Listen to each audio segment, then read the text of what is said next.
Hey everyone, welcome to the podcast. My name is Greg. I'm flying solo today. Jackson, my boy, is having some time off with his wife's birthday, so we've given them the day off. Fair enough. But our special guest today is Mike Farr, otherwise known as Silent Mike. Mike, How's it welcome going, to the man? podcast. Hey man, thanks for joining us. Thanks for having me, dude.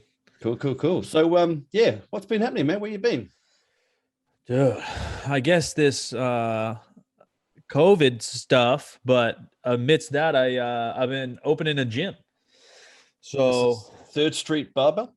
Third Street Barbell, yeah, kind of just really absorbed by that, the process of it, and adjusting to the world, kind of like everyone else.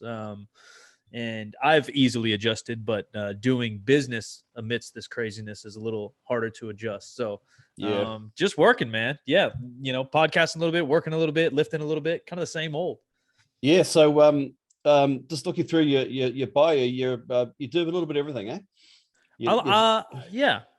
I think you diversify. a gift and a curse is that I've tried to make a lot of my passions and hobbies like careers. Yeah. And so like, it's cool because I like a lot of the things I do, but I don't subscribe to the motto when people say like, do what you love and you don't work a day in your life. Yeah, funny saying that one, isn't it? Yeah, hypothetically, sure. Yeah. But even if you like sports and you become a professional basketball player and you love basketball, there's so much other junk that comes along with it. You're traveling every other day. You're living in a hotel. You got to deal with crazy taxes and rules and all this stuff. Like, you like to play basketball. You don't like to. Who likes to fly in an airplane every 6 hours? So same kind of with business. Although I love fitness and helping people, I love clothing and kind of art. And so we have a clothing brand. I love all that. There's always junk that comes along with running a business that is not fun.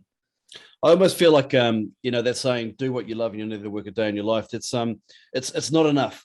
It's not enough because I always say, I was talking to my wife last night about this as well, because she loves what she does. But at the same time, she's also good at it. So she loves it. She's good at it. And also it's almost like a Venn diagram. There's an element down the bottom. It's what she should be doing as well. I mean, I love for example, athletes, they love doing what they're doing, that they look to try and make money out of it, but they're not necessarily, they might be a second grade athlete or actor. And it's not necessarily what they should be doing for the benefit of their family, for example, for themselves. True. I almost feel like there's that perfect synergy between all three. Yeah, it is difficult because and then you could say like fulfillment, because like if you're good at something and you love it, but it doesn't like hit your soul, you don't feel like you're doing good, or you don't go home saying like, man, I that's awesome what I did. That's like different than enjoying it, because like, I don't know, professional athletes might not care and they just jam out, but you would imagine that they don't, like, they're just entertaining. Like that's what sport is. Are you serving your purpose, I guess? And that's a little deep for some people. And I think that can change over time, changes as you age and stuff. But you're right. And yeah, being good at it's a big portion of it too. Like if you love fitness and you open a gym, but you got no members, it's not fun to be broke. No one's going to enjoy that. Yeah, that's going to suck. So you opened Third Street Barbell. This is most athletes' dream is to have their own gym. Has it been a dream of yours for a while? Not really, to be honest. I opened a personal training studio in 2009 or so, right as I was kind of dropping out of college and I started training athletes. And kind of then I knew it wasn't my dream. I think you're right. Like a lot of people also assume that like if you like one thing, like I like to lift weights, doesn't mean you like to be a gym owner. Like being a gym owner is not lifting weights. No. Being a gym owner is mopping and cleaning and dealing with accountants and insurance and broken machines and customer service, being really nice and helpful for your members all day. Like if you like those things, you like being a gym owner, but the lifting weights part isn't really a part of it. And I do enjoy those things, but opening a gym this time around was a little bit more instinctual, I guess. The opportunity kind of came up and it was something I felt I just kind of had to do. The location we're in is kind of where I got my start in like podcasting and powerlifting. So it was a gym called Midtown Strength back in the day, and a gym called Supertraining rented out a corner of that gym. And that's where I started when I was like 22 years old. Oh, and so, nice. Yeah. So I started podcast, I guess, yeah, literally over a decade ago, 2011. Yeah. And then I was getting a bunch of texts in 2019, a bunch of texts from past members of that gym saying, "Hey man, the space is empty. The space is empty. Like, are you going to open a gym? What's up? What's up? What's up?" And so That's it felt awesome. like a little bit, I had to, Yeah. Fate. yeah. Fate. Yeah. I don't know. I don't know if I believe in that, but it was so in my face. I'm like, well, It's a yeah, strong like, coincidence duh. then. Yeah, Yeah, exactly. something weird happened that I kind of had to do it. All the planets aligned. Yeah. Yeah. My zodiac was in Venus, Mars, and all that shit, Yeah. and I was just like, yeah, time to open a gym. So, yeah, it's been good though, because I do enjoy a little bit of cleaning. I like being organized. I like customer service things. I like making people's day and conversation and stuff. So the gym ownership itself, I might even like more than lifting weights, honestly. But it wasn't a dream. It wasn't like a big goal per se. I feel like I've got lots of friends who own gyms, and there's lots, even more friends that want to own a gym. And I often wonder if they want to replicate that feeling of going into their own gyms, not their own gyms, but the gyms from the past or in the present, where they're training with their mates. You got the boys around, you got the girls around, you're having a good time, and they think, "Oh, I'd love to do this full time, and I'd love to have these people around me all the time." And we're talking shop, we're talking gym, we're talking this and that. But then the reality is a little bit different, because that 5, 10, 15 people they got around them, that's not going to pay the bills. Right. So they've got to go 100, 200, 300, 400. So then they've got to expand out and really diversify their thinking. And I don't know if that necessarily aligns with that particular dream. Yeah, I think that's most businesses, same idea. You go to a different industry. Like, man, I love food, or I even love cooking. I love throwing house parties. I love having, my friends over and cooking up spaghetti for everybody.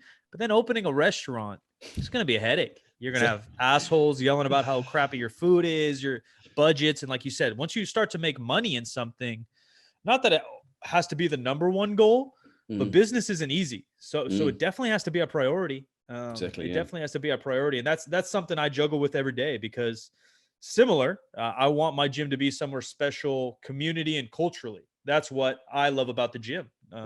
Who's there, the talking shop, the good energy, the supportiveness.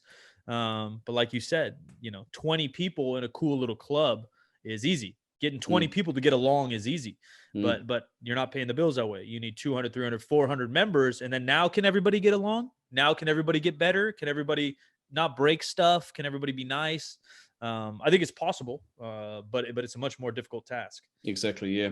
What's the focus of the gym? Is it commercial? You specialize in a bit of both? Yeah, so obviously my background's a little bit more powerlifting and strength and conditioning, but our location's awesome. It's dead middle of downtown Sacramento, which is the capital of California, and so we wanted to be able to be barbell based, because that's what I believe in my past, but still kind of cater to anyone. So we have a bunch of machines. If someone's just kind of a bro or a little bit more of a bodybuilder, have different goals. We have a little cardio section, so we have a treadmill, a step mill, stuff like that. But for most like powerlifters or meatheads, you step in there and you kind of know it's a powerlifting gym. We got all the specialty bars and racks, 6 different deadlift platforms. I wanted to cater to more than just the strict squat bench dead person, but not go too far out either. Because I think if you try to cater to everyone, you do a crappy job of it all. You know what I mean? You can't be too diverse. And also the benefit of being a gym owner is you get to choose like the machines and pieces that you like to use. And that's kind of like creating content and making podcasts. If you talk about what you like to talk about, you're going to find an audience that likes to listen to what you like to talk about. And so I kind of built the gym around pieces that I like. Yeah. The power builder, I guess, if we had to give it a title, the power builder type deal. Do you think there's a formula for gyms, for people, especially opening gyms that want to potentially have a powerlifting component to it? But of course, it might be different in the US, obviously larger population, but in many countries, powerlifting is not as big as it is in the US. And so, I mean, over here in New Zealand, for example, powerlifting is well, it's been around 30, 40 years, but it's not, the resurgence has only probably been in the last 10 years. And gyms specifically focusing on powerlifting have really struggled. Yeah. But gyms that potentially have that progression from, your strength and conditioning class, or your typical class, a little bit of CrossFit, a little bit of bodybuilding, and that that brings the people in, and then they get a taste of it, and then they see over in the corner the boys and the girls doing the big lifts, and they think, okay, that's potentially me. It's not for all of us, but and they're slowly you're gonna get that movement from one section of the gym to the powerlifting section of the gym. Do you think there's some smarts around that? I definitely do, and I'd say the U.S. is similar, just expanded a little bit. Because if you just like powerlifting and you don't really have a history in the industry or history in the sport of powerlifting, it's going to be hard to open a gym. It is still, although bigger here, it's still niche. And that's kind of what I was talking about of like balancing a business versus like what I want, passion project.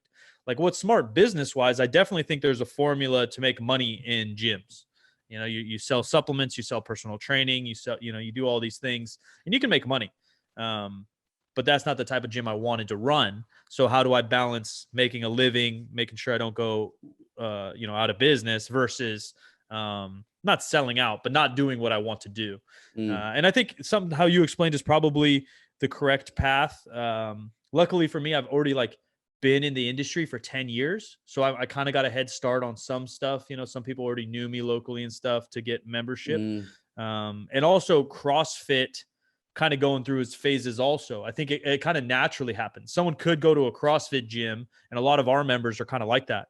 Like, yeah, I took CrossFit for 6 months. It was cool, but I didn't want to do any more burpees. I just kind of liked deadlifting. I was like, yeah, that's why this is here, And so naturally, I think they'll kind of find you, but there's definitely business opportunity and opportunity to help people by doing basically what you just said. You do some kind of open gym membership, you do some kind of very general class, and then you run maybe like a level 1 class. You're doing a little bit of everything, and you do a level 2 class that's maybe more strength based and really teach them squat, bench, dead. And then eventually, it's kind of like raising kids. They'll want to kind of just go off and maybe find an online coach, but deadlift at your gym and stuff like that. Exactly. Yeah. There's a lot of interest in that club environment. With F45, CrossFit. It's not necessarily what the exercises they're doing, but that sense of community. And in the past, powerlifting has been potentially group based, but largely it's individual based. Everyone's off doing their own thing. But I think the more successful powerlifting gyms and programs are where it's group based, isn't it? That seems to work really well. I think so too. And I think that's something that not a lot of people have experienced. So maybe they don't know how magical it can be. I guess if you play team sports, I do liken it to that. It's something like that. Although you're competing by yourself and you're training, you're squatting by yourself, you still have spotters and loaders, or everybody's squatting on the same day, very least, something like that. There is some magic in that, I think, for motivation, discipline, and just having fun with it. Because I don't care if you love powerlifting or whatever you love. If you do it all alone, there's going to be days that it just sucks. But if you have a good group around you, there's very few days. Maybe you'll drag your ass in the gym sucking, but as soon as you meet your 10 training partners, it's a lot more fun. Exactly. Yeah. So you're going to try and recreate some of the West Side feel about it, or is it going to be a little bit more demure, a little bit more mellow than that? I think somewhere in between. So somewhere in between. I think equipment wise and kind of vibe wise, the look of things, I like that. I want everyone to be welcome at my gym, but I want everyone to feel a little intimidated to walk in. Yeah, nice. Where West Side's probably, I've heard it's the most welcoming place ever, and Louis is great, but they have no sign to get in. It's dirty, et cetera, et cetera. I've heard all these things. I don't necessarily want that because, again, I do have to make money and run a business. So, our bathrooms are super nice. We have 3 showers in both the guys and girls bathrooms. It's like a granite countertop, so we have some things you're like, oh, this is nice. But when you're out there, the music's blaring. It's only barbells. It's only metal, I think we found a balance to it where, we have some people that are a little younger, some people that are a little older. We have some nurses in the gym. But then we also have, 6, 7, 800 pound squatters walking around. Yeah. I don't know about you. I've been in some pretty shitty gyms over the years. Yeah. And I think back in the day, it was more by necessity because like we said, there's only 10 people on the team or 10 people in the gym. So you rented the cheapest, crappiest place. powerlifting equipment wasn't accessible 10, 20 years ago. So you just have crappy barbells, or you have like that one deadlift bar that someone's had for 10 years. And then there's like cobwebs and shit everywhere. Like a little bit was, almost just pure money based. It was like the culture in a way, which I think is good. And I think it definitely builds some character in some folks. Yeah. But I think there's also better ways you can do it if you have the capabilities. I remember one gym. I won't name it, but I remember one gym. I think the toilets were cleaned once a week, and so you'd open the cubicle, and it was like the toilet. The toilet was there, but it looked like more of a general guideline. In terms of and you'd go to have a shower, but then you decide not to unless you're wearing a pair of shoes because you never know where you're going to walk out with. So I get it, like tough guy meathead stuff, but like man, I like to be clean. I don't want I don't want spiders crawling all over me when I'm trying to sit on a chair or something. Like exactly. There's a balance we can find. There is. So your brand, the Silent Mike brand, it's definitely helped with the establishment of the gym. I think so. It's hard because I did a bunch of personal training in my city before I kind of got into powerlifting, just at a commercial gym, but I was so young. I was like 20 years old. And so everyone says like college and your early years are made for networking. Networking will get you far in life and all this stuff. But like, I didn't know how or what that meant. I was like, I'm not going to go to these like business meetings. Like, what does that even mean? And then when I did start to like understand what that meant, all my work was on the internet. So then I like networked really well, but it's like worldwide, So in some senses, it taught me so much, obviously, and definitely gave me a head start. But when you're running business or doing things locally, especially in my city, our city's not that big. We're the capital of California, and we're not small, but we're not Los Angeles and we're not New York. So it definitely helped, but it's not as advantageous maybe as people would think, because like my background's like podcasting and stuff. It's like so international. It's so spread out. Yeah. That's a very good point. Yeah. So you talked about that, 11 years of podcasting. That almost must take you back to one of the OGs of the podcasting world, but because I can't think of podcasting, give or take, it's been around for 10 years. Potentially a little bit longer than that, but what was it like back in the early days? What's it like now? Like in comparison to them, what's it like now? Yeah, I think that's a good question. I think it was actually just our 8th or 9th anniversary of our very first podcast ever. Wow. With Jim McD, who's my business partner now at 3rd Street. It was his idea to start the podcast, and we started it. And then him and I were recording a podcast. What day is today? A Wednesday. Him and I were recording a podcast, and he told me that, and we're in the exact same corner that we filmed the very first one ever. And I was like, damn, that is kind of crazy. I think it's been 9 years. And I think you're right. Like podcasting, because you hear like Joe Rogan kind of be like the godfather of podcasting to a lot of people. And even he says like, dude, no one listened to podcasts before like 2015. And it's kind of right. I think we were some of the first to really hit the fitness space with it. There's maybe one or two others doing okay. Barbell Shrugged was around and doing really well at the time. And I think in the beginning, maybe just because I was younger, I was a little bit more excited about it in a sense. And maybe because it's new, every single person I was interviewing at the time, I never met before. So that got me like a little nervous. I'm talking to all these people that are really strong or really talented or coach professional teams and all that. And whether I knew them or like was a fan of theirs or not, I think it was just cool and new and exciting to talk to somebody brand new every single week. Where now, it's still fun. I have a lot of fun with it, but if you do anything for 9 years, I mean, I don't know if there's been a year I haven't done podcasting. I've had different podcasts, but I think I've podcasted straight for 9 years. Damn. Like it's just hard to get excited. Yeah. You can have fun, you can enjoy it, but it's not like a butterfly type feeling. I remember driving back in the day and kind of getting a butterfly, like, oh man.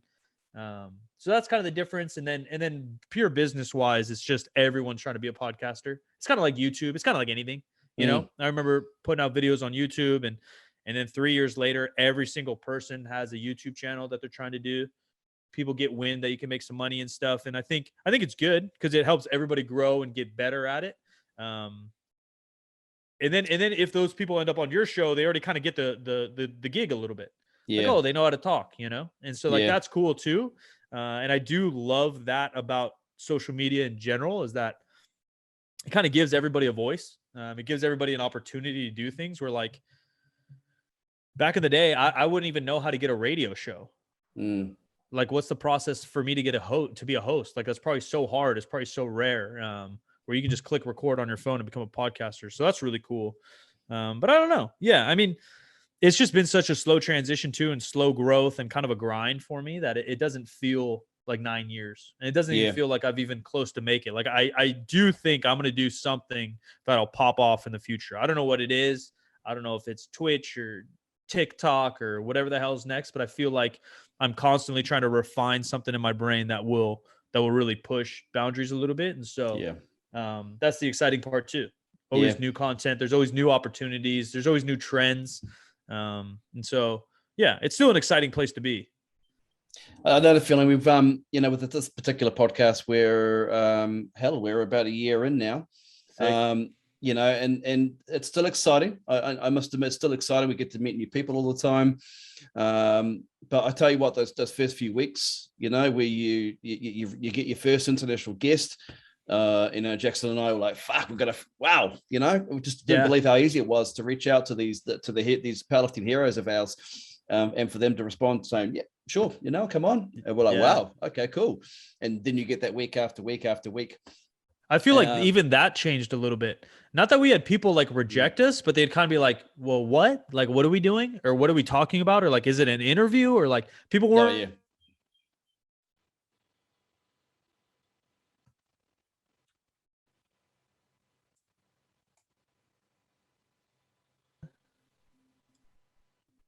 There we go. You're back. I just lost you for a second. Oh, okay. We'll keep an eye on that. I might need to jump on to another Wi-Fi channel here, but carry on, man. Sorry. Just that, like people didn't understand what a podcast was. So I'm sure people said no to go on our show and stuff too, but like now everyone knows what you're getting, like everyone knows the process kind of, and they know the power of it. They know that, a long format can really tell an audience a lot about yourself. You can't really hide yourself. And the connection you make with the audience in podcasting is really cool. Your audience really feels a part of the show. And so for business or to spread your word or for any lifter to get interviewed or something, it's definitely worth their time now. Where maybe 9 years ago, maybe they thought it was a waste of time. Yeah, exactly. I mean, we still get rejected. We're not a big podcast, and we still get names that say, look, wait till you're a little bit bigger, then we'll come on the show. We're like, sure and fair enough. Your time is precious, and you've probably got to be quite smart about where you do invest your time. But we're always really grateful for those who put aside some time to come on. We had we're Stan Eferdine the other day, so good guest. Yeah, really great guest. I think we didn't actually get a chance to actually talk much because he was just he just went nuts, and it was brilliant.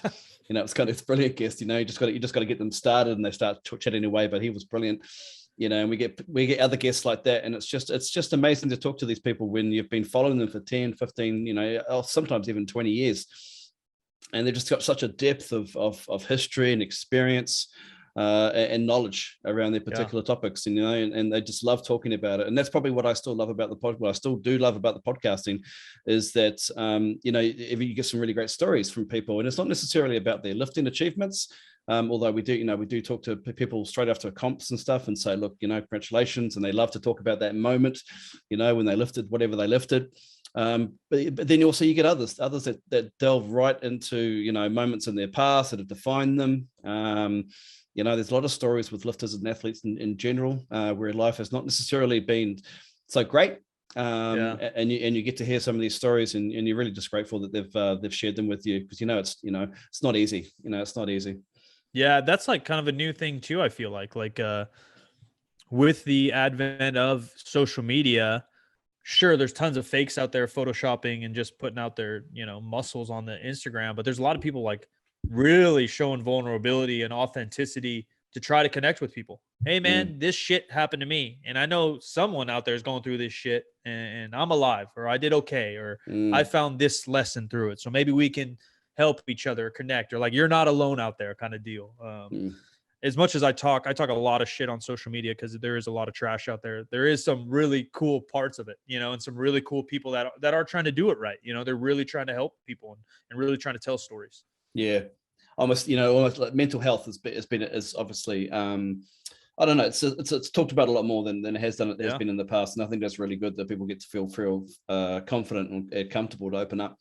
about some of their struggles, and then it obviously helped other people to realize that they're not going to be ostracized, and they're not going to be told to harden up. They can open up and share.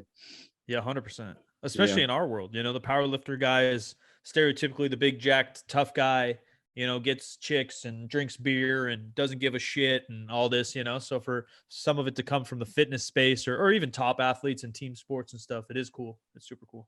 Yeah. Now with your lifting, I know you don't like to call yourself a powerlifter, but you'd rather more holistic term of athlete, which is fair enough. Where did that journey begin? Kind of through sports. So I played basketball my whole life. Super into it from an early age, 3rd, 4th grade. I kind of knew it was like all I wanted to do. You take different like tests in high school from like a college counselor, or like even people like your aunts are asking you like, what do you want to be when you grow up? Like I had no anything in my mind other than playing basketball. Like I had no clue. I didn't care, nothing else. And so, but I'm like 5'9". I'm not very tall. And so in 8th grade, my dad got me a strength and conditioning coach. He knew I was decent at basketball and that I took it serious and I wasn't messing around. And so for me to go to college or, potentially play professional, I'd kind of have to find my way about that. So first weight room experience was 8th grade. Wow. Awesome. Yeah, it was super cool. I had a great strength and conditioning coach. He trained a lot of like professional football players, mostly American football. And then some basketball guys here and there, but we're talking like probably 2001. So like lifting wasn't that popular for basketball yet. Some guys did it, but it wasn't that big of a thing. So a lot of football guys, a couple baseball. And I trained with him all through my high school career. Went off, played a little college. Long story short, I was going to go back to college and try out for a team. And then I just started researching like crazy as much as I could about my own strength and conditioning and jump higher, run faster, et cetera, et cetera, et cetera.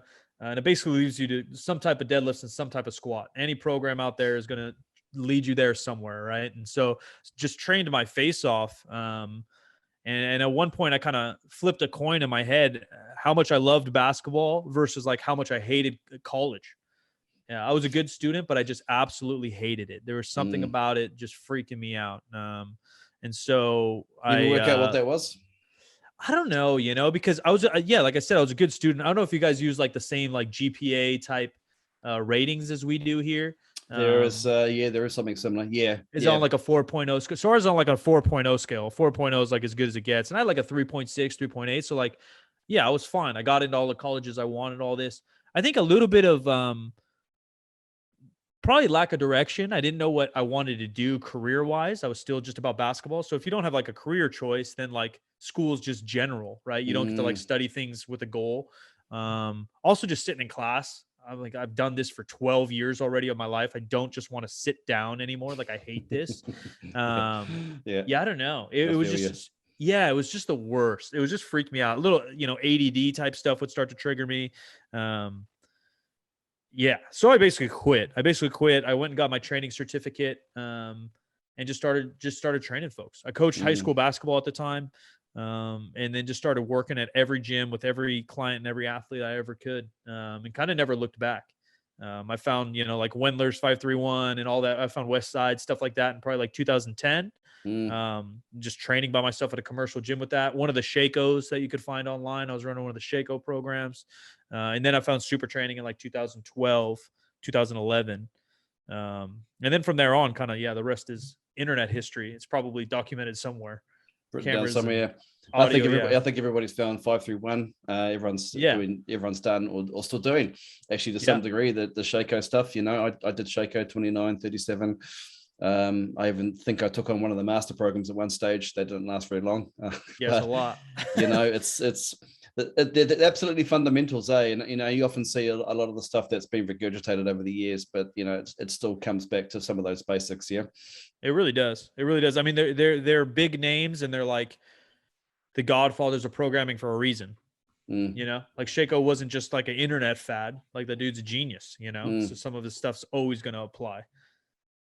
How influenced are you by some of these big names in your own coaching style? If you want to go like direct towards my like philosophy, probably mostly a Shako, honestly. Some of it was just like anecdotal, you know. I'd ran different programs by myself, and when I really ran like West Side, as West Sidey as you can be without being at West Side, I was around all geared lifters. Everyone's in squat suits and stuff, and so like it just didn't help me that much. I just didn't get that much stronger. I learned a lot, grew big old hamstrings, but like my lifts didn't go anywhere.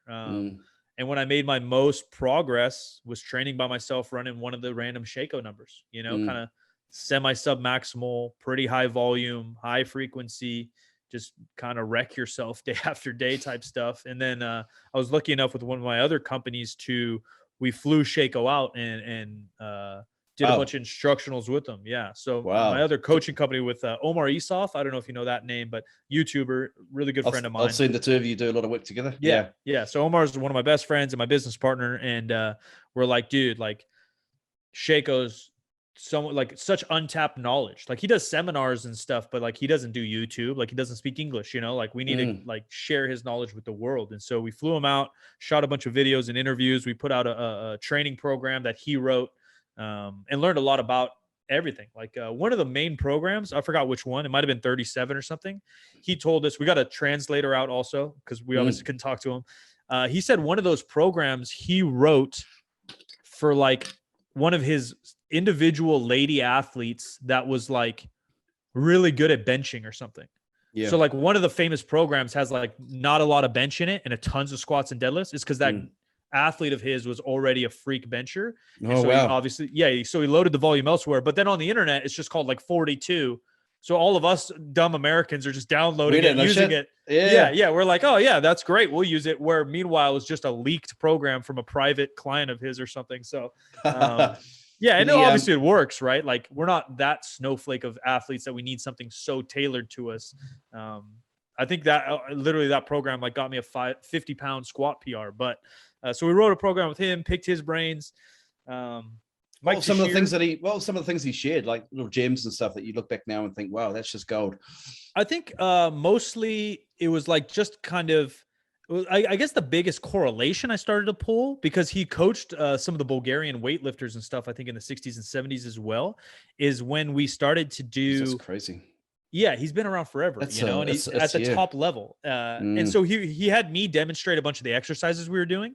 And as we were doing them for like a video instruction, I think I started to correlate how influenced he was by weightlifting. Like all his variations are like very similar to what a weightlifter would do, you know, like very range of motion tempo stuff, very range of motion stuff, where West Side kind of goes the opposite way, you know, bands, chains, all these like quote unquote new exercises almost in a way. The box squat, right? The box squat's not even in a competition. It's like it's its own exercise where like Shako's so specific to the exercise and would only change like tempo and range of motion a lot. Yeah. And so he's having me do like snatch grip, stiff legs with like a 10-second eccentric or something. Wow. And you're like, yeah, this is some weightlifter shit, man. I'm a power lifter. Like, what are we doing over here? You know, but it works. It works. You're kind of greasing the groove and all the movements. And just how many athletes he's worked with. Like one of the questions in the interview was like, you know, what's like the most surprising athlete or freakiest athlete you've ever worked with? And he named like 10 people I've never even heard of. And then you Google them and these people are, you know, gold medalists or world champions. I'm like, dude, like he's had like 5 decades of success as a coach, you know? And all these, it's crazy to think all these people, this is all pre-social media, you know, and so we've got all these heroes and so forth that we only know about now through social media, but there's probably a whole underground group of you know, phenomenal lifters, male and female, that have just gone through the decades. That were doing all this well before all of us were all doing it, you know, and probably doing it even better in some respects, you know. 100%. Yeah, because a lot of that knowledge, you know, not everybody is inherently able to share what they know, and it's very lucky that you're able to get Shako over. But how much knowledge has been lost over the years? Because people simply just have discovered these things, but just, you know, for whatever reason, they haven't shared it. Well, they haven't had social media to share it. You know, there hasn't been that ability. So, you know, we come up with these new innovations and new techniques, but, you know, in all fairness, they've probably been around, you know, they're probably around 40, 50 years ago, if not longer. That's what they say, right? Like no idea is a brand new idea. Yeah. I always adhere to that. I always think, well, you know, it's just, we're reinventing the wheel in some respects. So, It's great that we get to share knowledge though. And I think, podcasts and so forth, just share as much as we can, so that, generations can learn from it. I agree. And it is more fun, like it'd be great to sure, you need some like intrinsic motivation to be a good coach or be a good lifter. You want to do it for you, et cetera, et cetera. But it's way more fun to do it in a group. It's way more fun to travel and visit gyms. It's more fun to share. Hey man, this kind of worked for me. What worked for you? Or have you ever tried this? Does this work? Like it just makes the journey more enjoyable. So as far as your own lifting go, you still lifting, you still powerlifting, obviously still working out, but powerlifting is specific, or things will kind of go back and forth a little bit. Sometimes I'll be super into it. I'll go, a 6-month stretch and just really push squat, bench, dead. And then depending on, something will come up, whether it's like a work trip or I just get, I get sick or I'm busy at work. And then I'll be like, all right, I'm just going to take some time off that. I'm just going to go do some dumbbells. I'm going to go work on my cardio a little bit. Summertime here in Sacramento is really hot, but really, really nice. And we have amazing bike paths. So this summer I've just been biking a ton. Like I'll still lift here and there. Yeah. We got some, hammer strength machines. So I'll hit some machines. I'll hit some arms.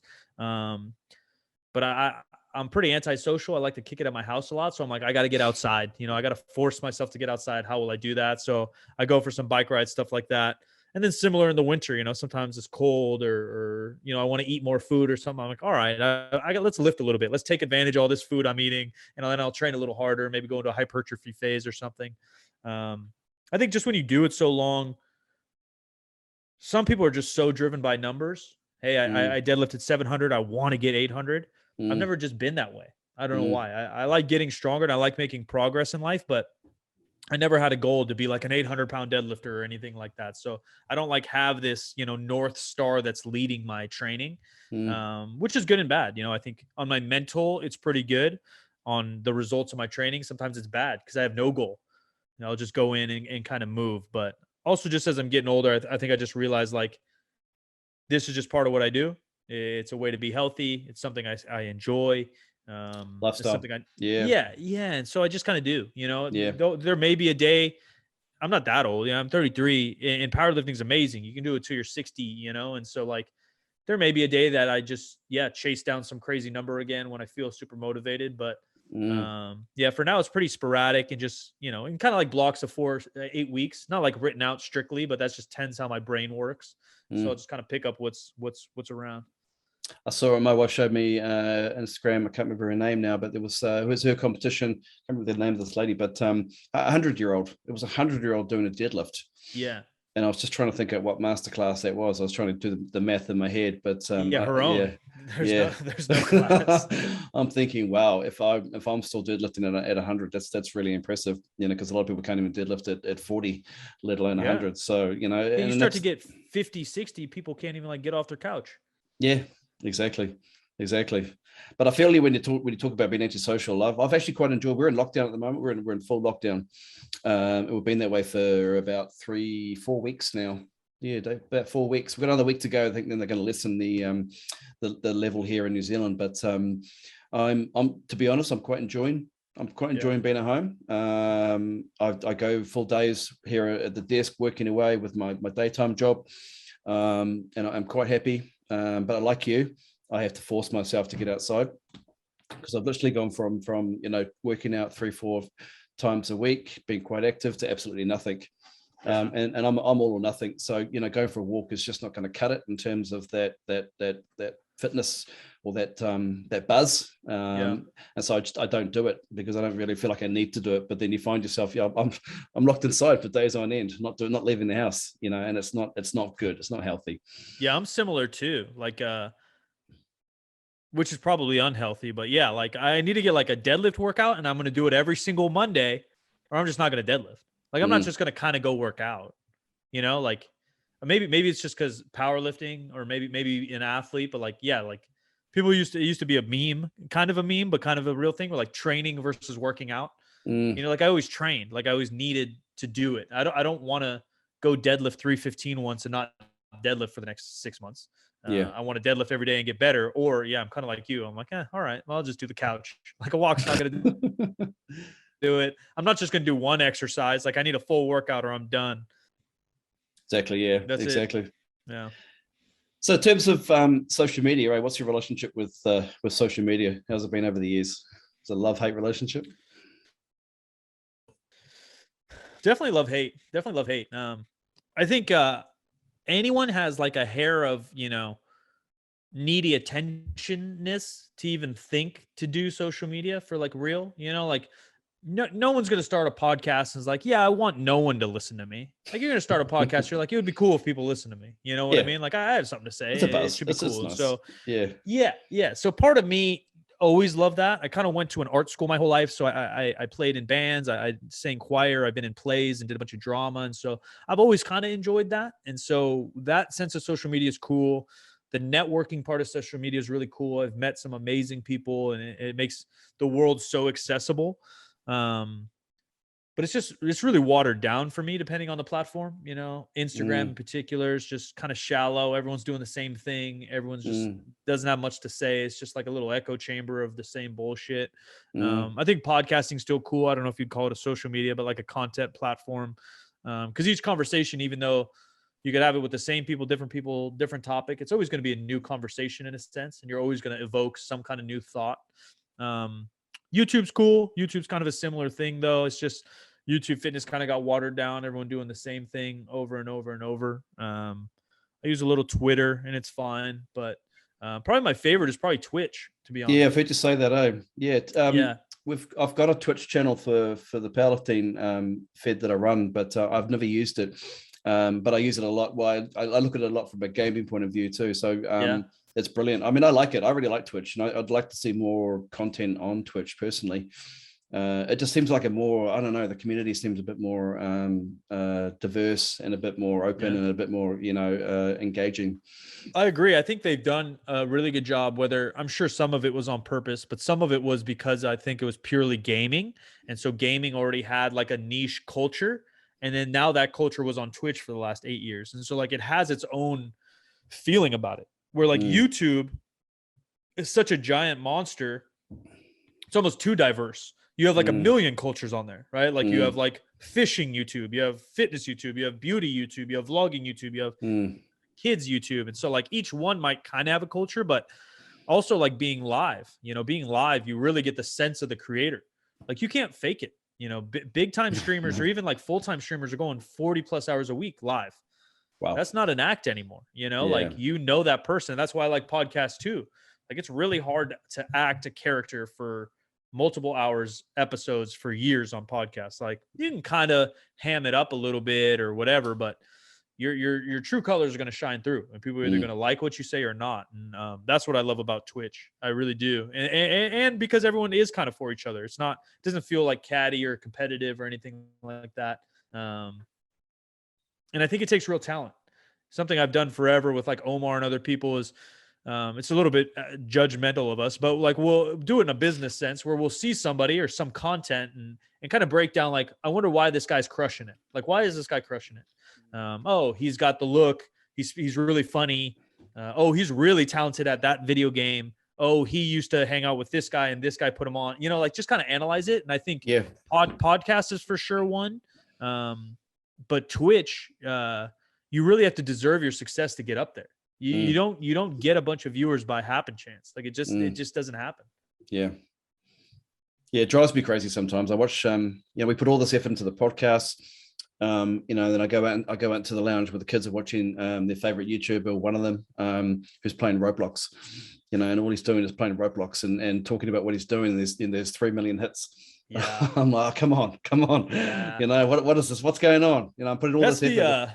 That's the big negative of podcasting in Twitch is discoverability is not really there. You can't really search well. There's not like hashtags. There's not a discovery channel. There's nothing. So like you have to kind of get, shares, word of mouth, other social medias to push it. That is the main negative, where YouTube, obviously 3 million is a shit ton of viewers, but you can get some growth by like, your title, a little bit of hashtags and like footnote correctly in your thing. At least gives you some breath. But even YouTube, like very few people can turn it into a career unless you have something to share. You really got to be talented. Like even that Roblox guy, there's a million channels trying to do Roblox content. But that particular person got 3 million for a reason. The kids connect with them for whatever reason. Yeah, nice. Now, I think we probably couldn't do a podcast without touching on super training. So tell us about your time with super training gym, and what happened there, how did you get into it? How did you get a job there and all that with Mark and that? So first super training started, one of my best friends since third grade. Shout out to Lisa. I was actually just texting her. She's wild. So she played basketball, soccer, whatever growing up. And then I think she got into like physique competitions. She was doing bikini and figure. And so her and I, after high school, started training together a little bit because we were like just kind of both turned into meatheads a little bit after high school. She didn't really lift in high school or anything like that. And then one day she, I mean, it's so smart and so stupid at the same time. She like Googled like hardcore gym or something because she was just trying to get better, and super training popped up. So she started going to super training for like a year. And at the time I was running my own training studio and I was training at a commercial gym. And she kept trying to hassle me like, hey man, like you're being a joke. Like if you really want to get good at this stuff, you got to come down here. And it wasn't that far at the time. It was probably about half an hour away, 25 minutes, but I was working at 2 gyms basically and trying to run my own business, plus a little intimidation for sure. So I kept pushing it off. Like, I ain't going. And then one day she's like, just come in and like deadlift. And it was literally just her, maybe Jim McD was there and Mark, and that's it. So I hit a deadlift session and it went fine. I actually think I hit a PR. And then I didn't go back for like 3 or 4 months. And I don't know what changed. Maybe I stopped going to college. I just had an insane schedule. I was coaching high school basketball, working my own gym, working another gym, and I think still taking some college courses. Too much, huh? Yeah, just a ton for like a 20-year-old kid. I was just lost. I was lost, so I did everything, trying to figure it out. I think I dropped one of them. It might have been college. And then, so then I just started going. And I knew they did YouTube. I'd come across some of their stuff, but I didn't understand that world. I think my generation was like just the generation that didn't really watch YouTube. I was like 21 at the time. Like I watched it for maybe a how-to or like a music video. And that was it. I didn't really know it was like a real entertainment center or regular people uploaded there. But then they started filming every session. Like even when you went in back in the day, you'd sign a release so they could put your face on YouTube and stuff. Jim McD was super professional with it. You signed a liability thing, obviously, in case you get injured, and then you signed one so Jim McD could film you. And that started like piquing my interest a little bit. And they did like a mini interview a couple weeks in of me lifting, etc. And then I think it was about a year in, maybe 8 months in. I was just consistent. I think I played basketball and how my dad raised me, stuff like if you're going to do something, you show up, like the team trained 4 days a week, you just show up. I'm part of the team. Like you're not just going to ditch. And so I just showed up more than other people.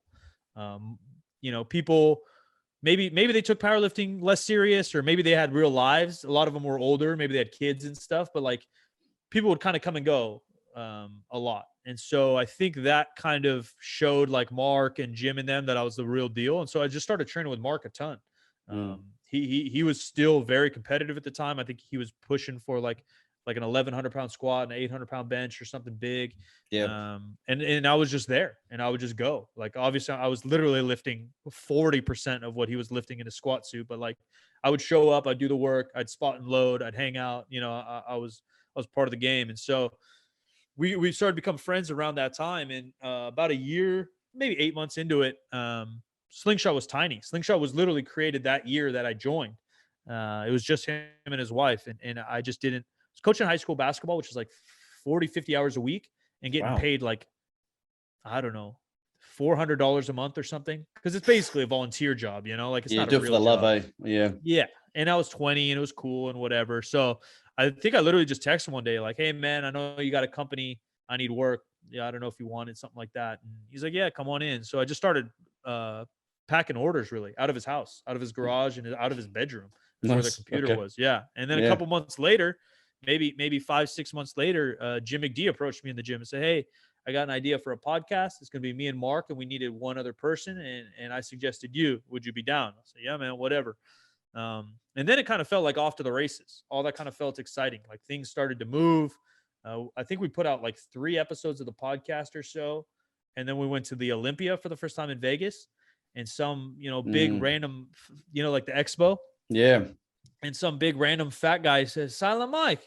I'm like, who the hell is this guy? But people were already listening to the podcast. And so Wow. it was like, oh, dude, this is cool. Like, this is maybe a job. This is maybe a career. This is maybe something, and, yeah. And then there's a lot of good years, a lot of ups and downs, a lot of journey through that. I think I was there a total of maybe 6-7 years. Yeah. Something like that. A lot of expos, a lot of traveling. I traveled my face off. I never traveled.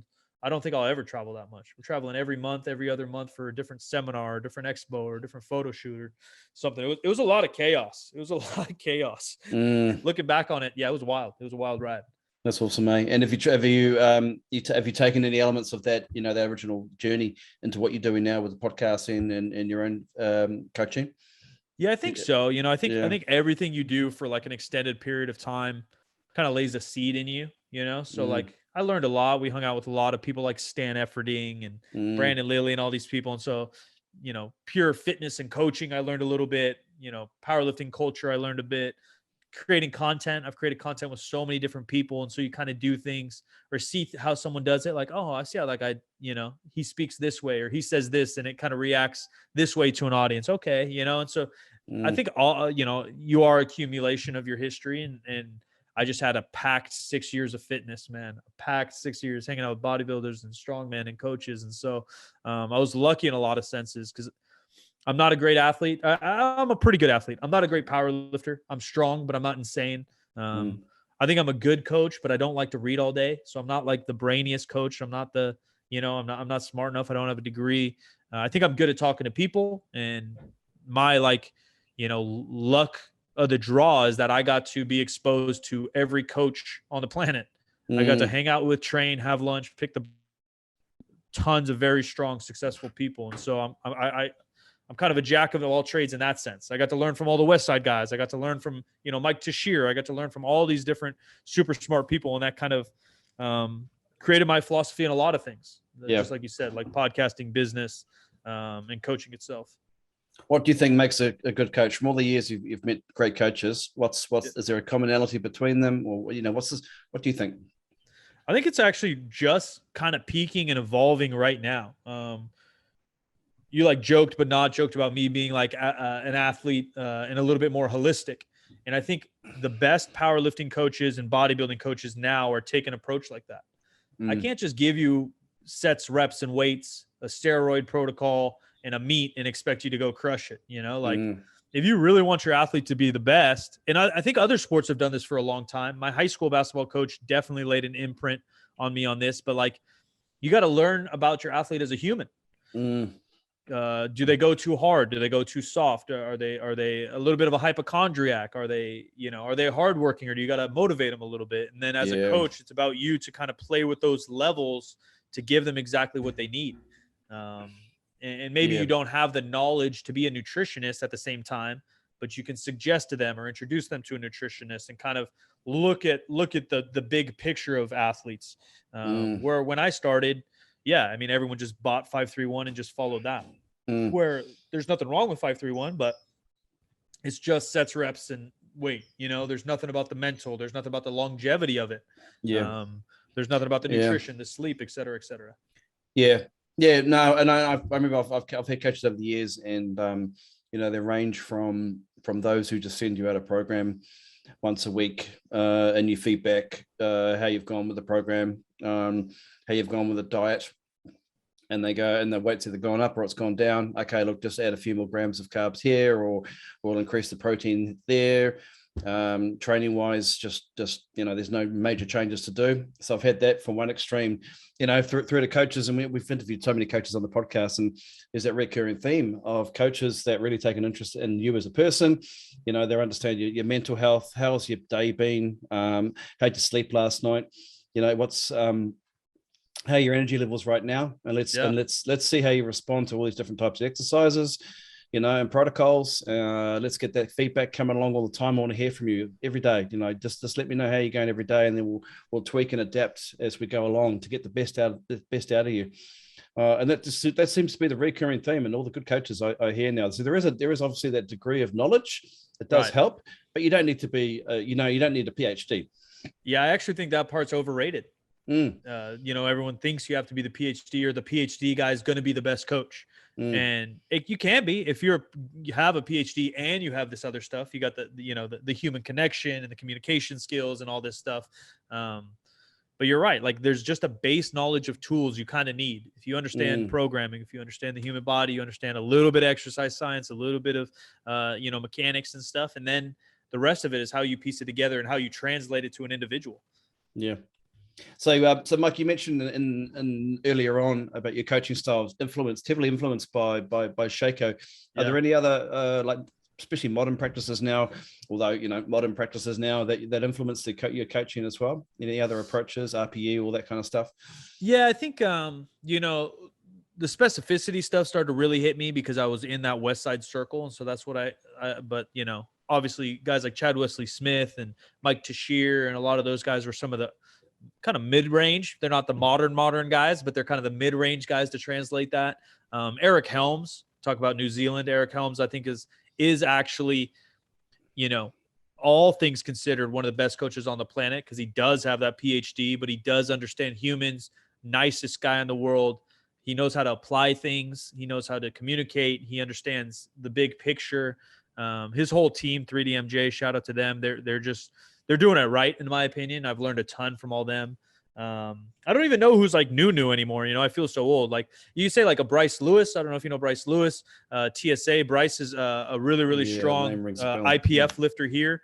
And yeah, his company's called TSA, and Bryce is incredibly intelligent. And I think he's one of the ones that's really challenging, like himself as a coach, to become that holistic style coach, to really understand humans, and that it's coaching is a human thing. We're not just plugging X's and O's into a robot and letting that robot run around in the gym. Johnny Candido is another YouTuber. He always tries to push the edge in what's going on and what he's learning. And I think a lot of those guys are similar to me in that they've kind of been privileged in a way to learn from so many, take it, kind of put it in themselves, and then come out with their own mini philosophies based on all these other guys that came before them. Yeah. I see the big thing now. And you mentioned Chad Wesley Smith, and I just reminded today Blaine Sumner as well, doing it as well. The whole concept of these smart apps now as well. Is that direction you want to go as well eventually? I think yeah, sure, in one sense, but I think a lot of that is just like fancy algorithms. Like if the person did 3 sets of 6 and their weight didn't go up, make them do 4 sets of 6. Like it's just kind of like, and that's no knock on them, but it's like once AI is a thing, when Elon Musk or whoever makes AI, then yes, I would love to have a program where I could do AI for my athlete, and then all I focus on is that coaching aspect, the motivation, the health, the sleep, the mental, the stress. I let the app do all these numbers that probably if it's real AI, they will do it better than me. Yeah. And then I can translate that and work on the more human connection. That'd probably be the only way I get back to one-on-one coaching. I don't really do one-on-one coaching right now. But if I could just focus on the athlete themselves, that would be really cool. That's what I liked about basketball. I was technically an assistant coach at the highest high school level. We call it varsity. I don't know if you guys have that, but I was the assistant. So my coach had to worry about all this stuff. And I just picked an athlete practice, hey, we're going to work on this today. And I really enjoyed that, like making one guy better or teaching one guy. And that's how I'd feel like if I had like a little AI program. Yeah. No, another feel. My younger son is 11. And I met his teacher a year ago. He just happened to be a powerlifter. And between the two of us, we said, hey, we should start up a powerlifting program at the college. And so we did. And so we've got 16, 17 of these boys and girls aged between sort of 11 and I think 13. That's cool. And I myself am assistant coach. He's the coach because he's got the background. He's done it before as well, and I wouldn't call myself a coach, but I love it. I absolutely love it. It's pure volunteer work, and the looks. It's just the looks on the kids' faces where they achieve something. The first time they achieve to do a squat, the first time they do a squat with the bar and some weight on it. and just a look of pure joy. And it takes you back, it takes me back, 30 years to when I first started in the gym, and you've achieved the same thing. And it's obviously so nice to see it in somebody else. And I find that personally a whole lot more rewarding than anything I'm doing now with in the gym. But it's seeing these kids, we only do it once a week, but seeing these kids really achieve. Yeah, see them like really grow and like progress, or see like their brain ticking, like learning, like it's rare. It's rare for adults to put themselves in a position to do that. I think adults can do it too, but you get caught up in life and whatever. But so to see kids like really like grow right in front of you, it's exciting. Nice. So, Mike, you mentioned you got a few brands on the go away. So you've got your Kizin training. That's pretty active. That's still going well. Yeah, we're moving along. We're doing a little, a little fluffing, trying to make it a little prettier, a little rebrand. But it looks really good. I had a look this morning, and I love it. It's really, really nice. The video content's crisp and clear, and Yeah, we just try to make it simple. It's affordable-ish. It's education. It's basic training. We're not making up new exercises. I'm not giving you false hope. I'm not selling you stuff that don't work. It's not. It's not P90X. It's not gonna, make you feel like you died and then get addicted to it. But it's stuff that works. It's stuff that works, and it can educate you.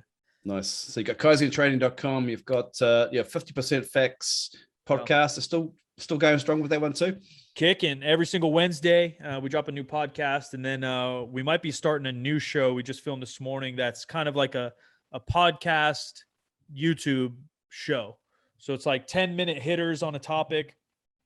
We did cast about 4 dudes, not super educational, more entertainment, but and so we'll layer that into 50% probably on the podcast and also YouTube. Nice. So that's moving away from maybe the interview style, a bit more fun. Exactly. Yeah, more like round table, quick hitting. Like today we talked about NoFap. NoFap? No. So there's a trend going on. I don't know if it's the internet or real life. You never know what's going on, but where males in particular decide not to masturbate because they think it makes you stronger and they think it makes you more attractive to the opposite sex. And so I don't know the science. That can't be a thing, man. That can't be a thing, eh? Dude, Google it. There's people going wild. They're serious about it. They're dead serious. They think it releases the pheromones that will get more girls or something. I have no idea, dude. I have no idea. Yeah. But we're covering shit like that. That's so much. Yeah. There's so much contradictory shit on the internet at the moment. Eh? Yeah. Because I heard the other day, men have to ejaculate at least 21 times a month, and it keeps your prostate healthy. So I think that's semi-real. Yeah, no, it came from a reputable journal. Yeah, I think that's like science. Yeah, which goes against this NoFap deal. I don't know what the NoFap guys are doing. Oh no, man, they're obviously not reading the same science as us. They're going to hell. Well, they're probably in hell at the moment, so yeah. Just self-torture. Exactly. Yeah, exactly. And you got your clothing brand too. That's kicking up. Yeah, man. That's good kind of something. Good company, yeah. Yep, 100%. That's something that's I guess like is the passion project right now. It's doing fine, and it seems like people are receptive. But I've kind of always been into clothes.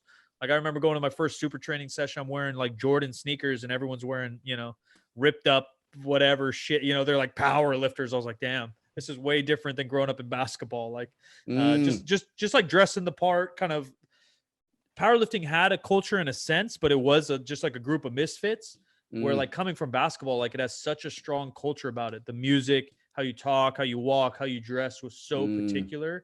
I kind of missed that in powerlifting. And so I'm trying to replicate and kind of create a little bit of our own there.